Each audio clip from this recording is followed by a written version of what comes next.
The undersea environment, like the outer space environment, offers many problems as well as many advantages to mankind. A major problem is the design and construction of facilities in which man and his machines can work efficiently, protected from the hostile elements that surround them.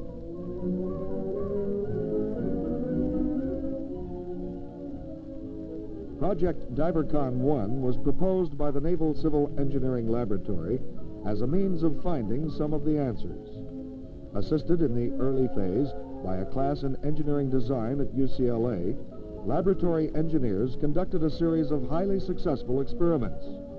The object of DIVERCON 1 was to investigate the problems of underwater construction, the work to be done by divers. The UCLA students developed a 52-inch model consisting of 2 metal rings which could be joined together to form a vertical cylinder with a closed top and an open bottom.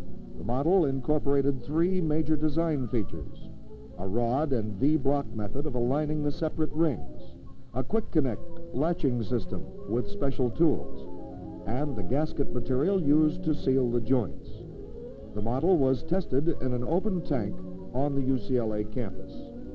Divers performed the assembly operation in the tank, effectively demonstrating the use of the alignment devices, the clamps, and the special tools. When the model was fully assembled, an air hose was used to force the water out of the interior and test the seals. Then, as a final check of the assembly features and equipment, the model was taken apart and removed from the tank.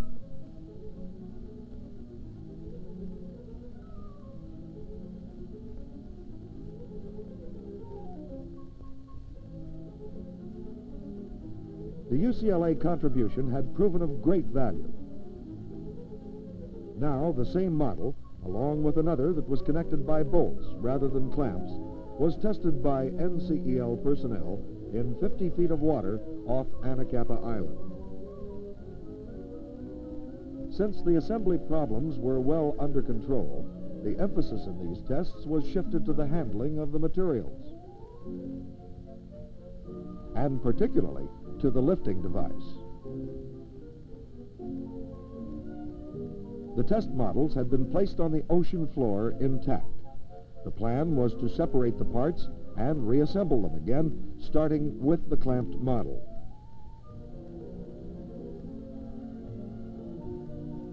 The disassembly procedure posed no problems.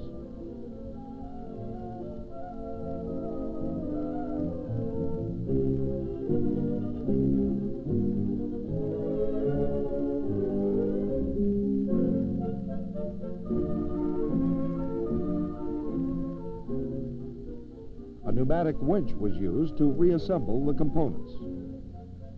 The winch line, after it had been passed through the lower ring, was attached to the upper ring, and the upper ring was drawn down into place.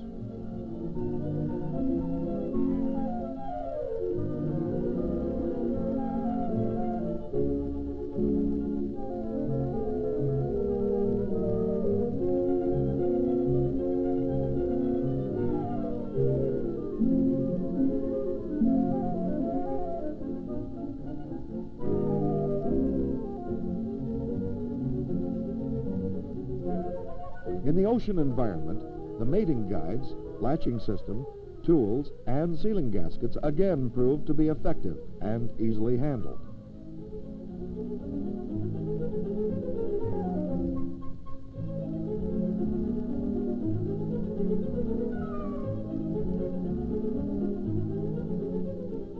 Even under the sea, a construction job attracts its quota of sidewalk superintendents. The lifting device was the only piece of gear that was less than satisfactory. It was constructed of 2 34-inch diameter buoys mounted in an angle iron frame, with the buoys interconnected and open to the sea at the bottom. Control was accomplished by adding or releasing air, carried in scuba bottles attached to the device itself. The lifter was free-floating except for a safety line fastened to the concrete slab base or anchor. The divers operated this skyhook device by remote control.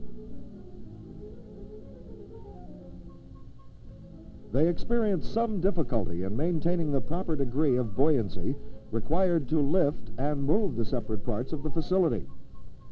It was particularly hard to achieve and hold a state of neutral buoyancy without overcompensating. The bolted test model was put through similar tests, and it was immediately apparent that the quick latching clamps were greatly superior for fastening the modules together quickly and easily. This was the only significant point of difference.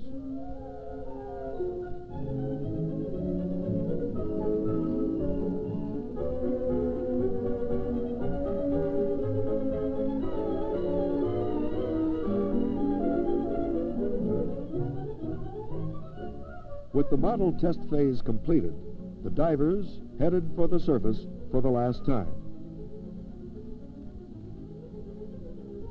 In January of 1968, the full-scale DIVERCON 1 dry repair and storage facility was ready for testing. DIVERCON 1 was visualized as a structure that would model the problems of large-scale ocean floor construction and still be of a size that could be handled by a small number of divers.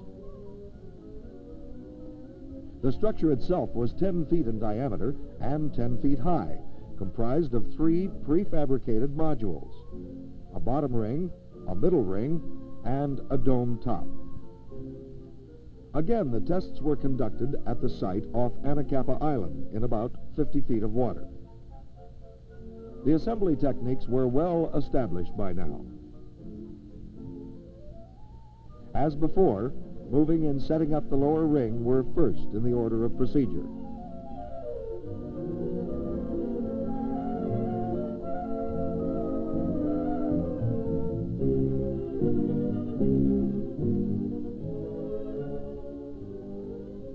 There were significant differences, however, in the DIVERCON structure and in the lifting system. This time, the structure was designed to stand on adjustable legs, which could be set to conform to the sea bottom and thus maintain a level. The method of lifting and moving the components had been greatly improved. The lift, or skyhook device, was now an open-end cylinder that traveled back and forth on a line. The line was anchored at both ends, forming a sort of trolley cable. It provided a considerably more positive control of the lifting operation.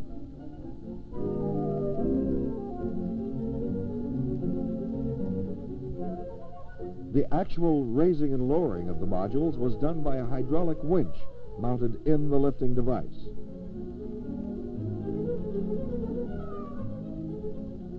The winch received its power from a control console located on the sea bottom, which contained a hydraulic pump run by an electric motor.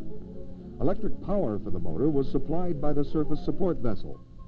The hydraulic control for the winch and the pneumatic control for the lifting device were also located on the console. The middle ring was raised and placed in position, and the two sections were fitted together.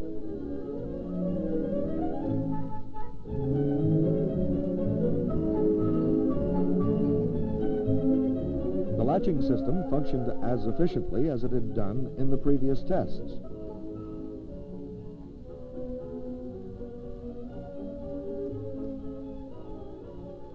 Normally, the divers are able to communicate by means of signals. In this rather involved operation, however, they were supplied with special underwater writing materials for exchanging more detailed information. In this case, the written messages referred to the final phase of the assembly, placement of the dome on the structure. The first step was to run the winch line through the vent hole in the top of the dome and down to the anchor under the completed sections.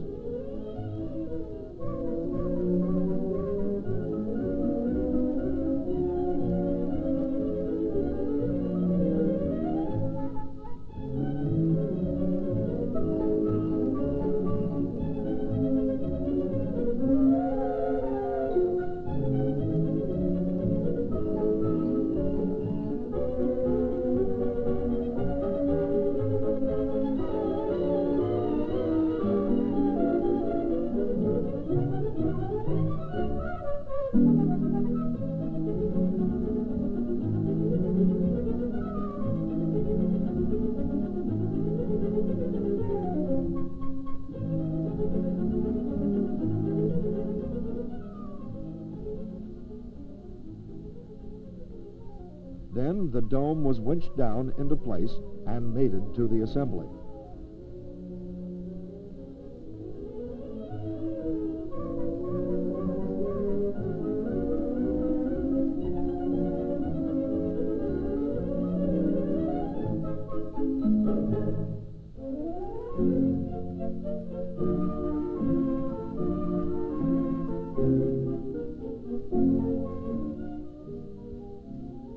To prevent an unplanned separation, the lower compartment of the lifting device was flooded, and the latches were secured.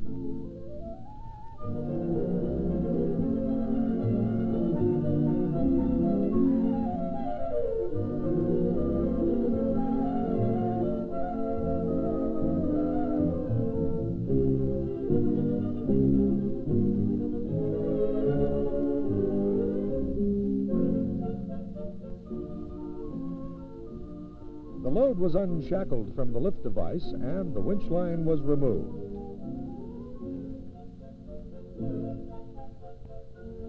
Then the structure was tied down to the 30-ton anchor block to prevent it from floating away when it was filled with air.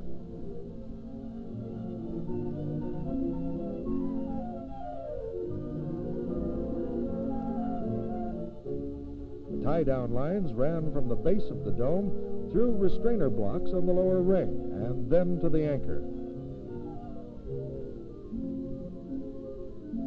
The requirement for maximum safety dictated the use of this deadweight type of anchor.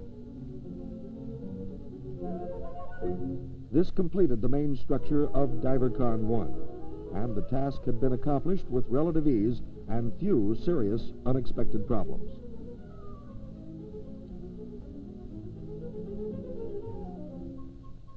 One important additional feature was included in this test. NCEL engineers had constructed an underwater lighting chandelier designed to provide overall illumination for projects of this kind. As part of the experiment, the divers demonstrated a method of handling and placing it. The chamber was constructed of lengths of pipe. To move the chandelier conveniently, it was necessary to achieve a state of neutral buoyancy by blowing some of the water out of this chamber. This was done by using the pneumatic hose under the watchful eye of the underwater photographer.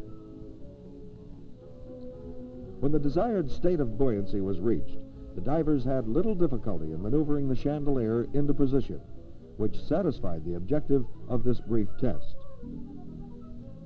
DIVERCON 1 remained on the bottom for about a month, until a recovery ship became available. In this whale's eye view, the task of recovery was getting underway. Marine growth had covered the structure during the intervening weeks.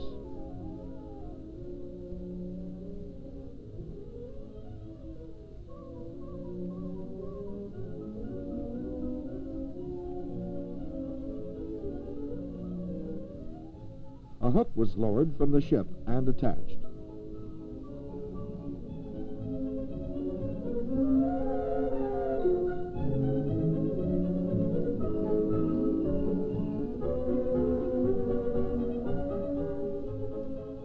When the hook was properly secured, DIVERCON 1 was hoisted to the surface. The test was complete. It resulted in some minor modifications being made, but no major revisions of the experiment were considered necessary.